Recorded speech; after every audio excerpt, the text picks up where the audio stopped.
Hi there, I'm Dian Griesel. I'm also known as Silver Disobedience, and this is the Silver Disobedience Perception Dynamics podcast. And wow, I have a really interesting guest today who I only just met moments ago, but I can't wait to drill down on the topic of style and fashion. My guest is George Brescia. He wrote the book, Change Your Clothes, Change Your Life. Because You Can't Go Naked. There you go. Exclamation point. I cannot wait to drill down on this topic. He has graced runways, fashion shows, TV, commentating on style, fashion, looks that we're seeing all over the place. So this is a wide open topic that we're going to drill down on because, as he says, we can't go naked. George, thank you. Oh my God, Diane, thank you for having me. I'm so excited. This is so cool. I'm so glad to have you here. Okay, we need to start with, how'd you start? Oh my God, I feel like dun dun dun. Let's see. How did I start? You know, I was a singer and an actor and a dancer, and I went to school for that actually. And then I thought, you know, I wanted something to complement kind of that. And so I studied communications at school, and I ended up getting a major in communications and a minor in theater. And, you know, I did the whole thing like everyone does. You come to New York and you have your dream and you're in dance class and acting class and you're singing your heart out. I mean, I have like a legit baritone voice. People are shocked when I sing, which is so funny. But I always loved fashion. You know, I did. I always loved clothing. My mother had a clothing store when I was growing up. Mm-hmm. And so I just was obsessed with Ralph Lauren at the same time. So when I graduated college, I started working for Ralph Lauren. And the Reader's Digest version is because, you know, we only have a certain amount of time and I don't want to take it up with my biography that no one cares about. But basically, I started working for Ralph and as a salesperson in a store. And I worked my way up through the company. And by the time I left, I was in charge of all the freestanding Polo stores, all the women's departments. And I was the liaison between design and retail. And I used to go and do trunk shows all across the country and then teach them about the line and then how to merchandise the clothing in that season. And then here comes the communications, right, too, because then I started doing like in-house videos for them that they would send out to all the stores, teaching them about, you know, whatever the season was and what the line was and the inspiration and all that kind of thing. And I had a ball and it was great and I loved it. And then I left there and I went to the other side of the business. I went to Tommy Hilfiger and I was on the wholesale side of the business. And it's funny because here we are at the Hammerstein Ballroom, and I was saying to you that when we walked in, I was like, I had a Christmas party here when I was working for Tommy Hilfiger. This place is amazing. And I think like, you know, Justin Timberlake was performing or something crazy. And I was in charge of the women's showrooms, and I was designing them and pulling all the looks for all the mannequins and working with marketing and advertising. And I was on that wholesale side, and I was the vice president of Tommy Hilfiger. And then I left there after 10 plus years. Of course, you know, we're going to keep me in my, I don't know, let's say 40s. That sounds good to me. Although both of us with the silver hair, I don't know if people are going to buy it, but I'll try. And so, you know, I started freelancing and I worked for Donna Karan for a while. And then I started working for Jay-Z and Beyonce at Rockaware, his line of clothing, and doing their showrooms. And I was working, you know, with different companies and, you know, and just kind of freelancing. But what I realized was because I was singing and dancing and doing all that stuff on the side, you know, it's like I didn't really feel fulfilled. And every time I wanted to get something more in fashion, I would meet with a headhunter or, you know, and they would say, well, we got to get this resume. You've done so much, George. We need to kind of focus in. And I thought, you know what, if I'm going to reinvent myself, I'm going to reinvent myself with something that I love and I really want to do. I mean, I loved fashion, but it wasn't like enough for me because I wasn't expressing myself completely creatively as to who and what I really am. I mean, let me tell you, you can look at me for 10 seconds and you know that, first of all, God is still tired from making me, number one. And number two, I was put on this earth to entertain people and service them and help them. And I thought, how do I put the fashion with the entertaining and bring it together? And I read this book called The Firestarter Sessions by Danielle Laporte. And she talks about, what have you been doing for the last 25 years? You know, just because it comes easily to you and this is what you've been doing, other people don't do that. That's your gift. And how can we take where you have momentum in your life and expand that? And that's when I thought, the fashion, the performing, let's put it together. Let's go on television. Let's do style segments. I had all the credentials for, you know, the fashion. I had the love of performing, being on camera, talking to people, right? And so I did. I started, you know, through friends, and I knew a lot of people. And I started going on NBC, on New York Live. And, you know, there was a producer there, Amy Rosenblum, who really is kind of like responsible for my career. Mm-hmm. And she put me on and then just kept having me on. And then I was on New York One, and then I was on Fox, and then I was on Pix 11, and then I was on CBS, and then I was on ABC, and it just started to spiral. So I was so happy. And then through a series of events, I decided that I needed to do a book. Mm-hmm. And that's actually a really interesting story. So I decided that I needed to do a book. And I had friends that had written books. And there was a friend of mine who had written a book, and Simon & Schuster had published her. And she was like, let me talk to my agent and see if we can get you a meeting. And, you know, I did, and that didn't work out. And then there was a woman who was going to help me with like a proposal. And, you know, she just started working on it. And I was like, wait a minute, how much are you? And the next thing I know, she's like, well, if I do a whole proposal, it's going to be like, you know, $10,000. And I was like, okay, that is not, I can't do that. So a friend of mine, I was telling about this book story, and she was like, no. I know the president of Simon & Schuster. She's a friend of mine. We'll go to lunch. You can talk to her. That never happened. But one night, I was watching television. It was like 9 o'clock at night, and this friend of mine called me, Andrea, and she said, what are you doing? I said, I'm watching TV. It's 9 o'clock at night. What are you doing? Mm-hmm. And she's like, come over to my loft right now. And I was like, why? She said, because I'm having a party. And I said, you know, she said, no, just trust me. Do you trust me? And I said, yeah. So I went over there. They were having like a gallery showing in her loft. And she goes, go upstairs. I want you to see my new office. So I go upstairs and I look at her office, and in walks this blonde, and she kind of like flies in the room. And I'm like, who is that? I love her. Like, I love her energy. So I went over and I introduced myself. I said, hi, I'm George Brescia. She said, hi, I'm Jen. And I said, Simon & Schuster, Jen? She said, yeah. I said, I want to write a book. She goes, oh my God. What do you mean you want to write a book? Everybody wants to write a book. I said, a style book. She goes, I hate style books. I did them all. I said, wait a minute. It's not a style book. It's style meets The Secret. Mm-hmm. And she said, talk more. And I said, well, it's like the secret language of clothing. Like your clothes talk, whether you want them to or not. So you have to figure out what you want to say to the world by what you're wearing, because you're making that statement anyway, and you might as well control it, because you have to wear clothes. You know, you interesting concept, because you worked with some iconic USA brands. Yep. From Ralph Lauren, Tommy Hilfiger, and Rocawear. Yeah. I mean, these are all very U.S., all-America kind of brands. True. So how did those kind of things shape you when you think about you have to find your inner style, your personality, who you are within your clothes?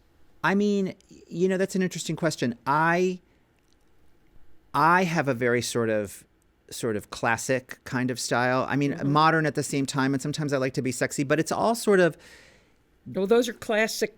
You had a classic foundation. Yes, when I exactly. think of Ralph or Tommy, it's very classic. Yes, but because I had to do and love doing many different things in fashion, many different kinds of working with all different kinds of other companies that I had been freelancing for, expressing different kinds of style, I had a really wide range mm-hmm.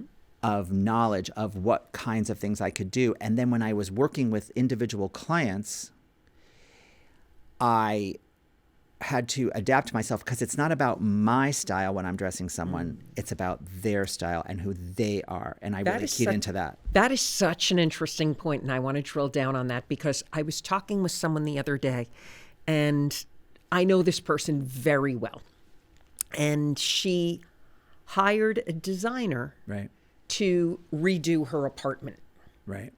And I'm looking at these sketches and I'm like, Right. where are you going to put all your crap? Yeah. You know, this is beautiful. Yeah. And she's like, you don't like it? I'm like, I love it. It's beautiful. Yes. But in a million years, I can't imagine you living here. Right. You know, and I think you should think about that before you proceed. And clothing is so important like that. One time, someone as a gift gave me a personal stylist. And I'm like, these clothes are great, but I would be so uncomfortable wearing them. Yeah, my clients never, ever say that to me, ever. So how do you get through that? How do you figure out what Well- someone's style is? Because they can't go naked. Yes, exactly. You're required to wear clothes by law. So they might as well be the clothes that you want to have the world see you in a certain way. Interestingly, when I, was doing this book and I had, like I was telling you, I had mentioned this to this president, the next thing I knew, I was in her office on that Monday. We had a meeting. She's like, no one knows what this is about. You got to tell them the story, pitch them. So I told them the story, how I met her, whatever. They signed me. They found me my agent. They found me the book writer. And I had a book at Simon & Schuster. So going back to your other question, how do I, and it turned out that Jen was obsessed with the way people looked in the workplace and how they presented themselves and clothing. So it was kind of like kismet at the same time. So how do I, learn someone's essence, right? And work with them. And I tell my clients this, I don't turn the dial 360 degrees. I turn it 3 degrees to the left or 3 degrees to the right. So it's you, but it's your best you. And the way that I do that is to talk with you. We meet, we talk. I go through your closet. I call it ground zero. I got to see what's going on. I never judge because it's a very intimate process. And I've done it on camera during COVID, and I do it in person before that, and now I'm doing it in person again, obviously. But, it's like because people want to, they want to be seen by the world in a certain way, but yet they don't wear the clothes that represent that. So I have to ask you a question. Yeah. What would you do if you had a client like me Yeah. who has never met an article of black clothing she doesn't like and prefers to wear black on black on black on black, and it's just a variation of black? Yes. What do you say to someone like that? I say black is a very difficult color to wear. And there are very few people that can wear it and have it do what they want it to do and illuminate them and make them look the way that they want to. It can be a very draining color, especially as we get older. And it also makes a statement because when you're wearing all black, you can kind of disappear. So I say, we can do black, but what if we mix it with color? So you're wearing, a blouse that has snaps. I could put a little colored underpinning underneath that just to throw a little light up on your face. And maybe we do like turquoise jewelry with it. So that gets a little color, you know what I mean? But you're still in black. I mean, and then you can do a black and white situation, or you could do a black and tan situation, black and a neutral. I mean, there's so many different ways of doing it. Black and silver looks great. You've got this gorgeous silver hair, so we could play that up, and just kind of show them, I would show you all of the different ways of doing it. And then I would say, I invite you to try less and less of it. Maybe it's only one piece of black in an outfit. So maybe we open up your blouse and we do a white underpinning and a white pant, and it's all white with the black jacket. Do you know what I mean? Yes. How much psychology goes into this? Because it would be a very difficult thing to shift someone off how they're used to seeing themselves, whether they think that's right or not. I mean, obviously, someone who says, George, I need help, or, where do you start with that? It's a kind of thing that, so when you look in the mirror, you can tell. I don't have to say anything. So I just had this woman, she called me. She lives in Cape Cod. She's, our age. I'm assuming we're close to the same age. And she's like, I just want to be taken seriously. I do acupuncture. I lead these trips. I travel with people, groups of people, and I'm the leader. And I just don't feel like I look like that. But I love crazy color and prints, and I'm such a boho hippie. But I know I'm not going to look like, necessarily a sophisticated, executive, which is not what I want to look like. But I just know that I want to be taken seriously and I want to look more sophisticated. And I said, well, we can do that. And so I sent her all these clothes. And, I did her closet first on camera. And I knew. Mm-hmm. I was like, okay, well, this is going to be interesting. But I sent her all these clothes and she was like, oh my God, I really like these clothes that you sent me. She was like, how did you do that? And I said, well, because I think they're still sort of you. They're just a little stepped up you.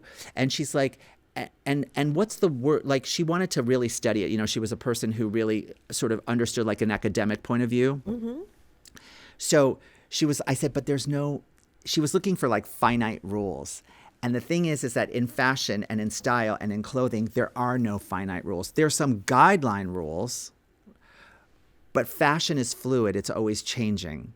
So, but there are certain things that, that there's some like broad stroke things that, I could give her. So I really helped her. And she was like, and she's been texting me. And so funny. She's like, people are just dying about how I look. And then, of course, she loves it. And this is what happens with my clients. And I think it's because I connect to the person first and I never talk at them. Mm-hmm. I talk to them. You mentioned The Secret earlier. Yeah. Elaborate on that. How does The Secret, or what you learned in the book The Secret, which was obviously a big bestseller, yeah, and a rewrite of the book in the 1920s, I believe it was, that it first came out. But how would you say you bring that essence of The Secret to what you do? Because there's so much pathology in how we wear clothing. Okay, whoa. Time out. You've got to expand on that. Pathology in how we wear clothing. Sure. Meaning it's so emotionally charged. There's so much backstory to it. Our relationship with clothing as a child and how we grew up and what our mother made us wear and what she didn't let us wear, what our dad thought of what we wore, what like there's just so much in it. And then there's so much, all our insecurities come out because most people want to hide in their clothing. They don't want to be seen in their clothing, and so they just kind of buy clothes that sort of fit and kind of hope for the best. And if they can button their pants, that's good. And they can sort of tie the shoe and that's kind of good. And I look okay. Instead of like really relaxing and taking it in and saying, what do I want to say to the world? So like The Secret.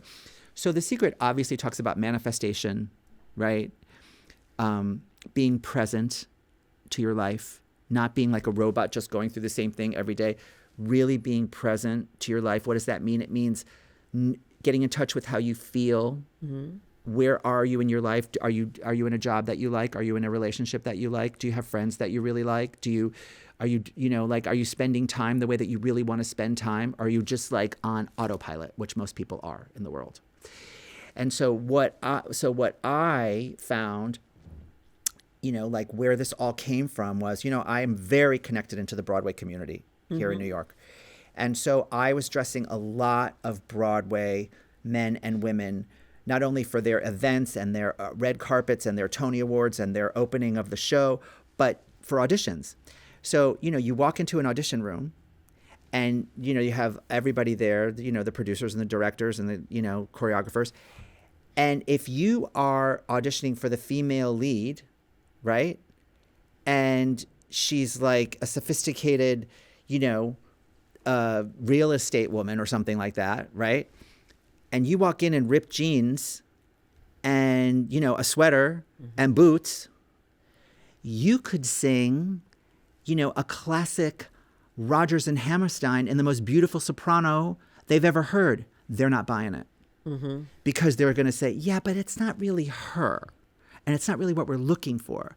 So I never put people in costumes for auditions, but I was like, well, let's just speak to the role. So you know what? Why don't we just do like a beautiful sheath dress and a heel and your hair and go and sing in that? It's brilliant. And then she books it. Yes. So what I realized was when you're walking down the street and you look at somebody, you make a story in your head like that. Oh, he's a lawyer. She's a Wall Street girl. That must be a doctor. Oh, that's a hippie. They must be like a starving actor. We do that by what we see. That is so true. I've tried to tell every kid I've ever interned, our own children that are really into fashion and want their mother to come out of the 1980s. But one of the things in fashion I always observed is if I would go to a makeup counter, I have the exact same amount of money in my pocket. But if I'm there in a Kiss t-shirt or a Guns N' Roses t-shirt, I go to the bottom of the, pay no mind list. But if I walked in fur as unpopular it is, or leather, or I'm dressed up in some beautiful outfit, nice outfit, Yeah. That says money. Yeah. I could have 3 people helping me, in an instant. So there is such a psychological impact of how people judge someone instantly, whether it's in an interview, on a first date, on a meeting, on an audition as you're talking to. Yes, that's right. And when the stakes are high, we're meeting the parents for the first time. We're going for a loan at the bank. We're going on a job interview. We're going out with new friends to a dinner. We're going to a party where we don't know anyone. What do? We pull out the stops. We take the time. The big word is time, to connect to ourselves and make the statement that we want to make. Oh, I'm going to this party that I've never met these people before. My friend is bringing me. I want to make a nice impression. I'm going to do my hair, do my makeup, put on that new dress that I just got because I want people to think A, B, C, D, whatever it is you want them to think. But when we're running to the grocery store because we are out of milk and we're making dinner and we need to get a couple last ingredients, we are throw on whatever is in front of us, the sweats and whatever, and what happens? We always bump into someone, and the first thing we do is either run the other way with our sunglasses on so they don't see us, or we apologize.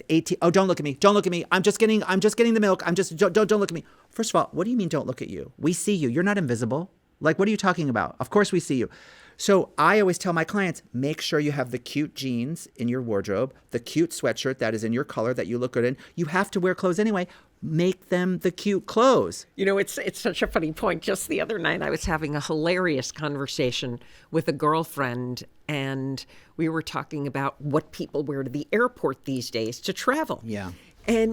And we were saying, invariably you either run into someone at the airport or you talk to the person sitting next to you on the plane, even if it's only for 2 minutes. There's some social interaction. We were talking about the people who get on a plane in their sweatpants or what looks like pajamas, looking like they just rolled out of bed. And the people who get on a plane looking like they're the rock star that you want to sit with and you want to meet and you want to start a conversation with. That's right. Because some people know how to flex that fashion muscle, and some people just aren't interested or just don't know how to do it. And I feel like, but most people want to be seen in a good way.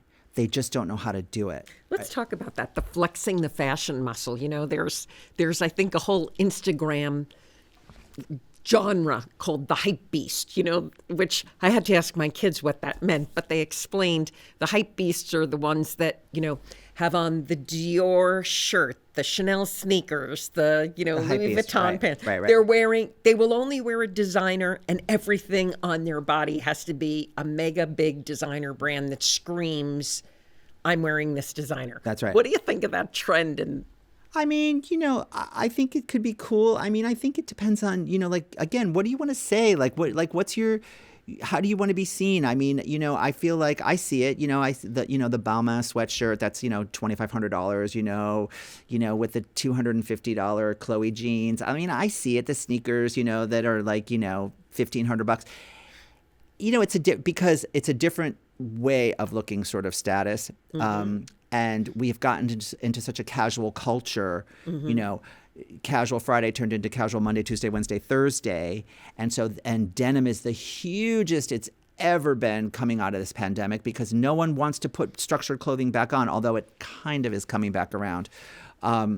Not only that, I'm seeing on the street, and I was wondering with denim if Yellowstone and the whole Yellowstone series and all the different spin-offs of it. Yep. Because the other day I'm walking with my husband and I said, gee, there must be some cowboy party everyone's going to. He goes, you didn't notice that every corner all the girls are dressed like they look like they're going to a Western event? That's right, because Western is huge.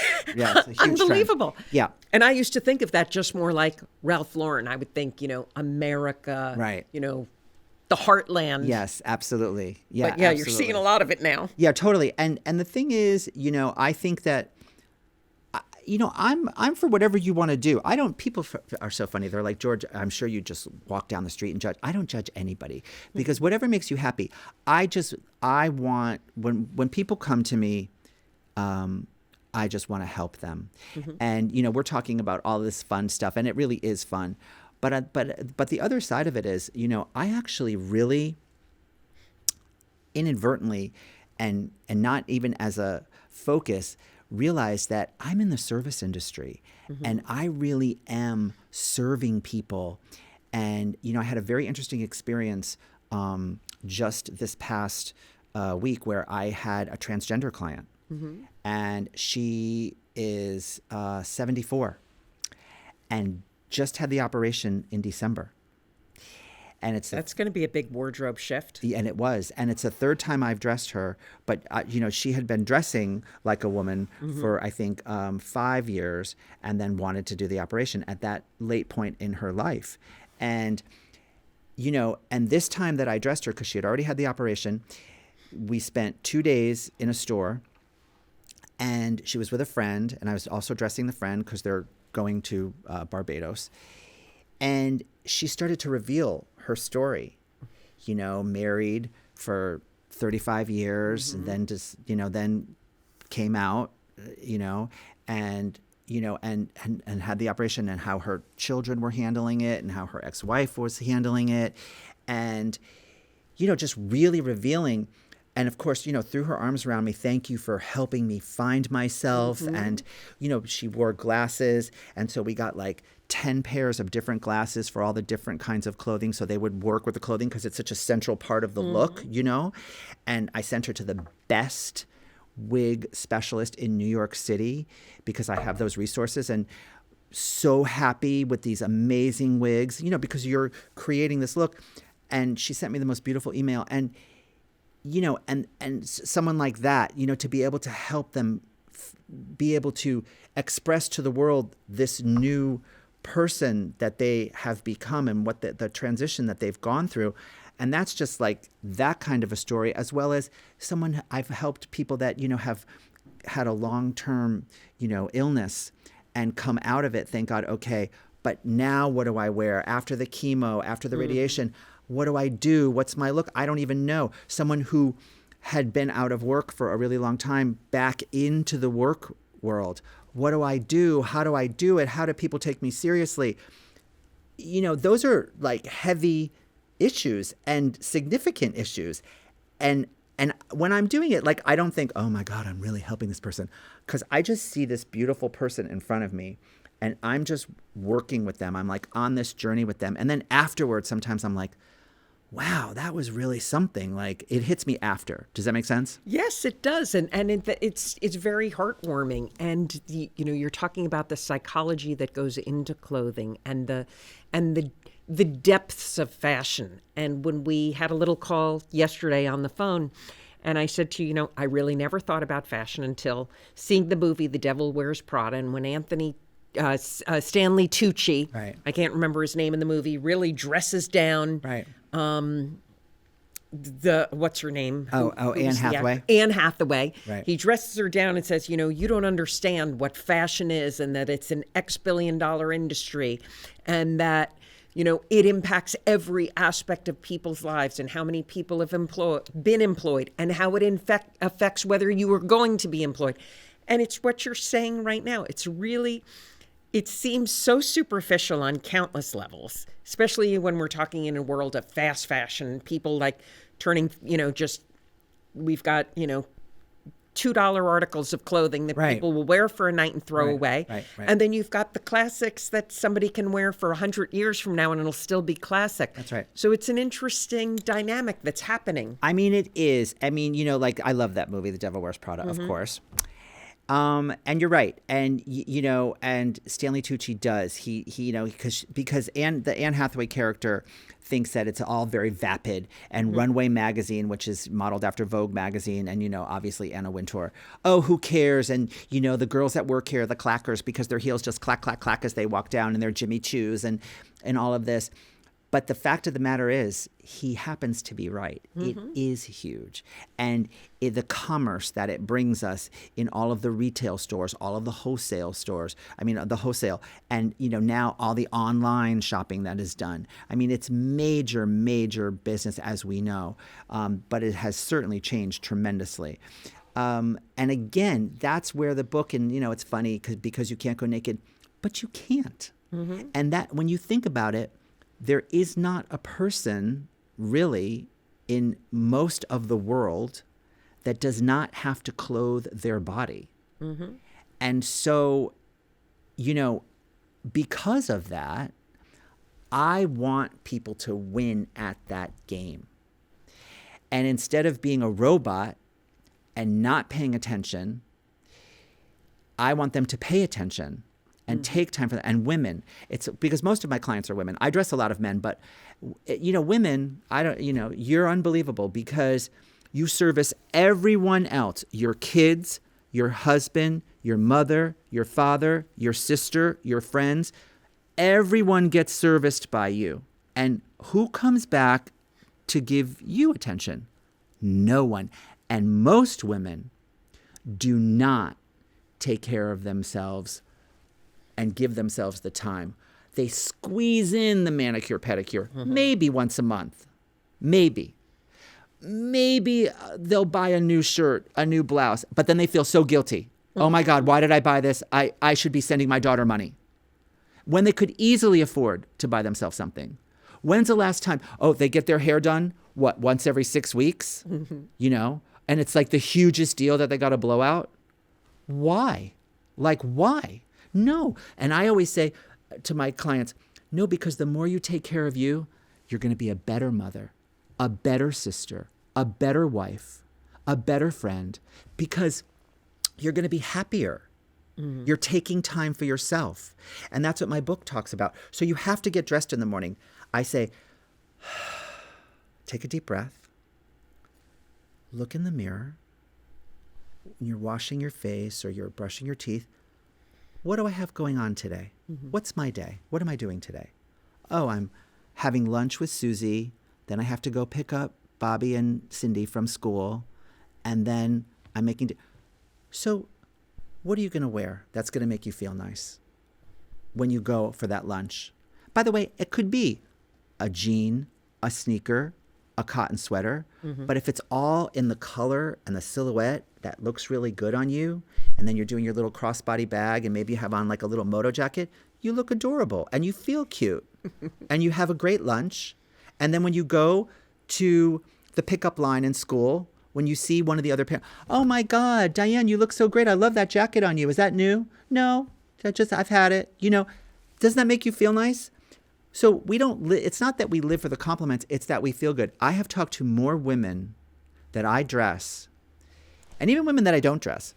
They're sitting at the hockey game, they're sitting at the field hockey game or the baseball game with the kid, and they're just miserable because... Well, hockey and field hockey, that's pretty cold weather. So Exactly. They just want to be warm. I don't think But you can be warm and still look cute. That's what people say. I can't be warm and be stylish. Yeah, you can. There's a million cute jackets out there. I could show you where they are. So my point is, but then they see the woman come on the bleachers or in the hockey rink or whatever it is, a school play, and she looks adorable. And they're like, why does she look so cute? How come I don't look that cute? Because why does she wear the cute jacket and the cute little booties? And why do her jeans fit her so great? And whose are those jeans? And what is that? Because you're just not taking the time, and it makes you feel bad about yourself. And I find that so many women have such a like a poor self-image of themselves. And it's because they're just like on roller skates, running through life, doing all the things that they have to do and never take the time for themselves. And so, that's just what I'm all about, whether it's my book, whether I'm dressing someone, whether I'm talking on a podcast like here today, or whether I'm on a talk show or whatever I'm doing, because anybody can do it. It's not, it's not hard. It's interesting because this woman that I talked about, she really, it was hard for her because she just didn't know how to do it, but yet she could see it in the mirror when we put something on. She's like, I don't know why this looks good, but I see that it looks good. How do you recommend somebody starts? I mean, where do you begin if you want to tweak that 3% of the dial in one direction or the other? What do you recommend? If you're by yourself and you can't have a George, that's what I talk about in my book, Rent a George. You can't. Well, maybe you have a good friend. Maybe you have your daughter or a relative. You can go through your closet and you can sort of go through your things and maybe get someone's opinion. But you could also go through your closet and say, okay, I'm going to go through my closet. First of all, what am I really wearing? Most people only wear 2% of their closet. Can you imagine? All those clothes. They're wearing like 5 pieces of clothes over and over again, not even touching the rest of their clothes. That's usually how I do my clean out. When I realize my closet needs a clean out, I'm like, if I haven't worn it in the past 6 months, or when, taking into weather differences, last winter seasonal, or right. Yes, then it goes. Yeah. That's my donation to the Goodwill or whatever, Absolutely. Dress for Success or one of those. Yes, which are great organizations. Yeah. I love Dress for Success. I've worked with them. So I think that what you can do is you go through your closet, your drawers, go through your clothes, and look at the pieces that you get compliments on. What color is it? How does it fit? Because the compliment that you always want to hear, and we've all had this, you could is, oh my God, that sweater looks so beautiful on you, versus, I love your sweater. Who cares? Who cares? You love my sweater? I throw it out. If that's what someone says to me, I'm like, well, that was a bad purchase. Because if you love my sweater, you wear it. Like, I don't want to wear it. What you want to hear is, oh my God, that color looks great on you. Because I could have on a $35 sweatshirt. But if it's in my color and someone says, oh my God, George, that color looks so good on you, that's the compliment that you want. That's a very different compliment. And it's, you talk about all the red carpet stuff, right?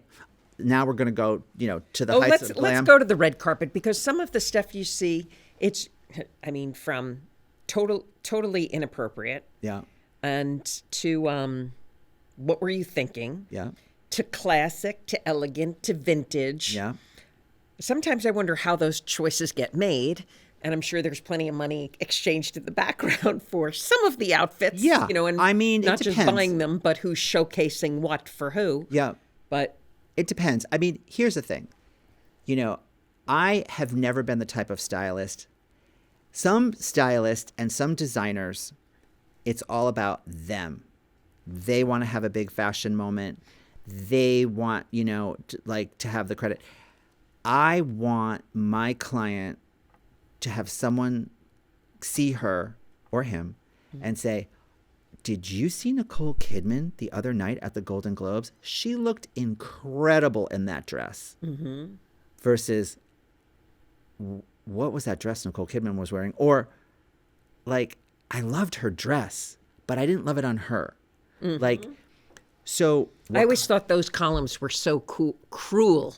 Who wore it best? Where they take somebody in the same outfit, who wore it best. I'm like, oh, what a cringe moment that is for a magazine to do to someone. It could be, and it is, but this is what I tell, because I have so many celebrities that say to me, especially the Broadway girls, why do I have to? I'm like, because. Why do I have to what? Why do I have dress to a certain way? Yeah, why do I have to dress a certain way? Why do I have to look this good? Why do I have to do it on the red carpet? Why do I have to go on this talk show and look like this and get hair and makeup and do all these things? People that went to Yale Drama School and people that went to, that have won Tony Awards and all kinds of things. I'm like, because that is the game, my dear. And whether you like it or not, that game is happening.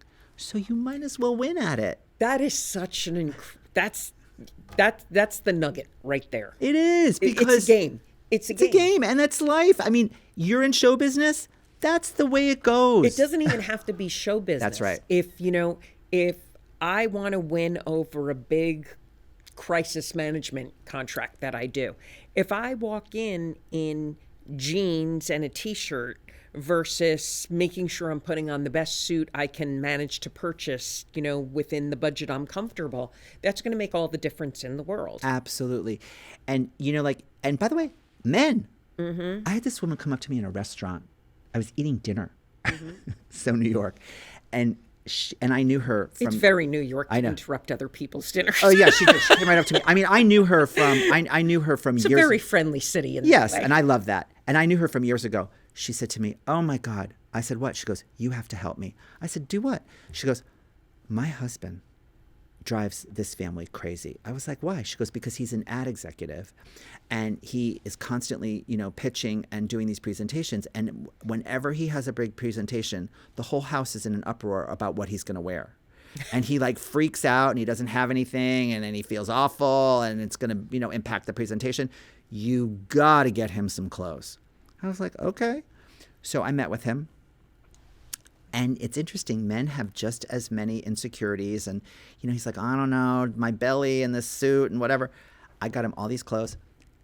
She called me a month later. She's like, "Oh, my God, thank you. Our life is so..." Now he just goes into his closet. He puts on these different things. He feels fabulous. He looks amazing. Everyone is so happy. It is such a difference. I just don't think that a lot of people, they don't know how, they don't take the time. If you don't have a stylist sometimes, I mean, not that everyone needs a stylist, but if you don't have someone that you can trust, it's hard because you go into a store and you think that people are just trying to sell you stuff. And so you don't believe what they say. I just know listen, we could be here for weeks. There's just so many stories.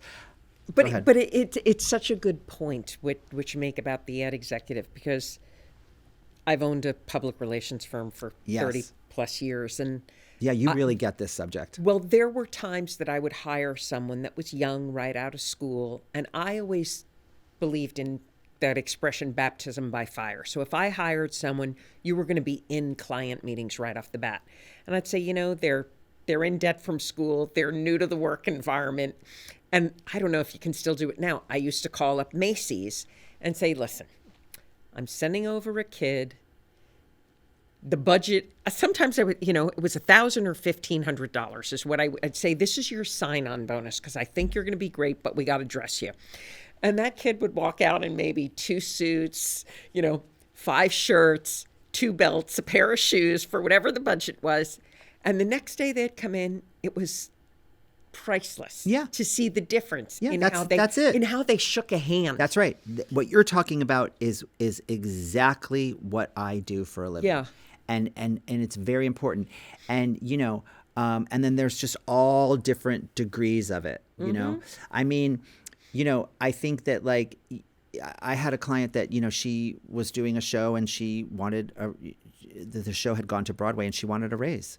And I said, "Go get, wear the red dress that we got and wear your nude shoes and the nude bag. Go get your hair blown out, do it with the gold jewelry, and go into that meeting like you mean business." And she did, and she got the raise. I mean, does it work every time? I don't know. But it's about how she felt about herself. It's the fact that, she looked like that. People respond to that. It's like when you think about it as a fun game, or just you don't take it that seriously that it, debilitates you. It's kind of a weapon. You don't have to do it every day. Just be aware of when you are doing it and when you're not doing it. So how would you say the expression, "clothes make the man," or "the man makes the clothes"? I feel that the clothes make the man feel like a man. Yeah, like he's wearing clothes. Ooh, I like that. So it's the same sentence, but you just put the word "feel" in there. Do you know? And because they make you feel a certain way. It's not a mistake that I'm wearing an orange sweater today, with a white shirt. I mean, I knew I was going to be on camera. And you look great. When I was a little, thank you. I was a little tired this morning, so I knew it would give me a little bit more of a buzz, and make me feel and have people, respond to me that way. So, and then there's like, there's some broad strokes, right? Like, because I do these talks in companies all over the United States, for like 500 to 1,000 people, usually mostly women. And what do you teach? We talk in the workplace, and it's, like how to dress for the job you want, not necessarily the job you have. And let me tell you, before I do these talks, because we live in a different society now. And I understand.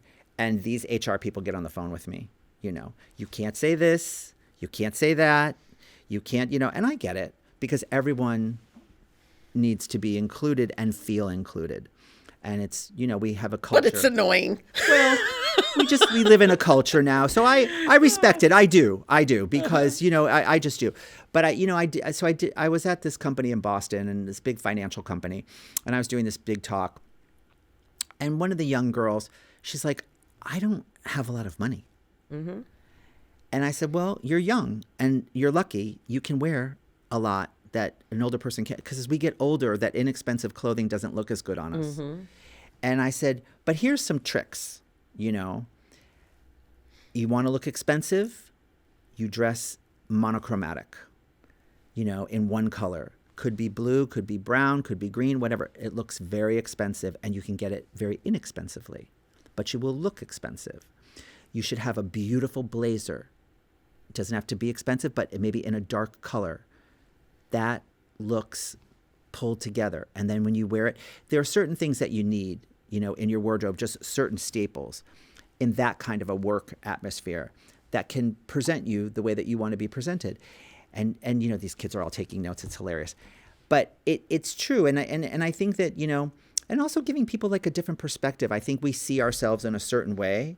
And then when you have someone that can be objective and just kind of see you, it's very fascinating to me. Like, I'm looking at you and I see all this gorgeous silver hair and these big, beautiful almond eyes and, like a beautiful skin. And there's so many things that I could think of the way I would dress you.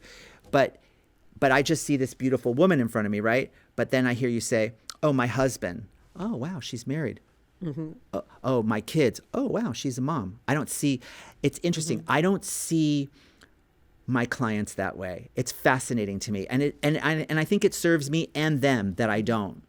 Because, people will say, what do you love about what you do? Like, one of the things that I love the most is when I'm working with a client and she looks in the mirror or he looks in the mirror and they're like, oh, yeah. Oh, there's that guy. There's that 25-year-old. Oh, yeah. Oh, wow. And the same thing with a woman. Oh, yeah, there's that girl. There she is. And they start to do their hair and they, and they take and they're moving differently. Like you see, like they're so much lighter, like all that stress and all that negative self-talk is just kind of goes away, and it's fascinating because it's just me and them. Yeah. And someone is paying attention to you, giving you full attention to attend to yourself. Right. It's big. Well, you said something funny when you came in. You said something about, maybe I could have added a scarf or something. And that really made me laugh because when I first started blogging and I was posting things on Instagram, and then I made the commitment I was going to blog every single day. So I would hire photographers, go out on the street, bring 3 different jackets, either denims or leathers. And my mother had a scarf collection that she built over the years. And my mother knew I was trying to take 365 different pictures a year is a challenge. And so I would layer up my T-shirts, have a couple of denim jackets, but bring 20 to 25 scarves with me. And people used to say, oh my gosh, you wear scarves all the time. And then I'm like, yeah, because I'm trying to pretend I'm Mick Jagger or Steven Tyler with all the scarves hanging on the microphone. But it allowed me to change up outfits in the most simple way. Yeah. Although my kids nailed me on it. They're like, Mom, I've never seen you in that many scarves. That's hilarious. Yeah. And then it got written up in the Daily Mail and El Argentina, you know, the influencer who wears scarves every day. I'm like, oh, She this is saw very you? funny. Now, do you only wear black, really? Well, I wear mostly black. In the summer, I wear mostly white. Oh, you do. And in between, good. I have a collection of vintage Hermes women's shirts they're made out of like the scarf silk that were made in the 60s and 70s. And I have them. They're all different sizes, but whatever size I could ever find one in, I would buy it because they're the Wow. ultimate travel item for clothing, and the patterns on them are exquisite. But even though they're 40, 50, 60 years old, you can literally roll them up in a ball, George, and you take it out, and it looks like Yeah. an Hermes scarf. Those are major. They're unbelievable. I got my first like 6 at an estate sale, and then it set me on the hunt. And my husband would say, "What do you want?" I'm like, "Can you find me another vintage? But it's gotta have the buttons. I now know the labels it has to have." So, you know, That's it's real. fabulous. When you wear all white, But do you get a lot of attention? I don't know because I'm usually sweating because it's summer. But I would imagine you would. Like all white is definitely your thing for Well. sure with your hair. That looks really good on you. I was sitting here thinking, God, she should do like all white or white. That's really good with your hair. I'll have to keep that in mind. And I don't want to end this, George, because I'm having so much fun with you. But our time is up. Oh my God, it just seemed like 2 seconds, didn't it? You know, time really goes fun. And this was so much fun getting to know you. thank you. It was a really interesting conversation. Everybody, my guest today has been George Brescia. He's got a great book out. All his info is going to be below the videos or below the audios, whoever you choose to listen to or watch these podcasts. Ron, thank you very much for joining me. Thank you for having me. It was really fun. It was a really good discussion. I enjoyed it tremendously. Me too. Thank you. Well, everybody, I'm Dian Griesel. My guest was George Brescia. He wrote the book, Change Your Clothes, Change Your Life, because you can't go naked. Very true, everybody. So I really hope you check out all his information below. Follow him on Instagram. Check out his book. Look for him on the red carpet or some TV show because he's on plenty. And please subscribe. Again, Silver Disobedience Perception Dynamics podcast, and share this with your friends. Thanks for tuning in.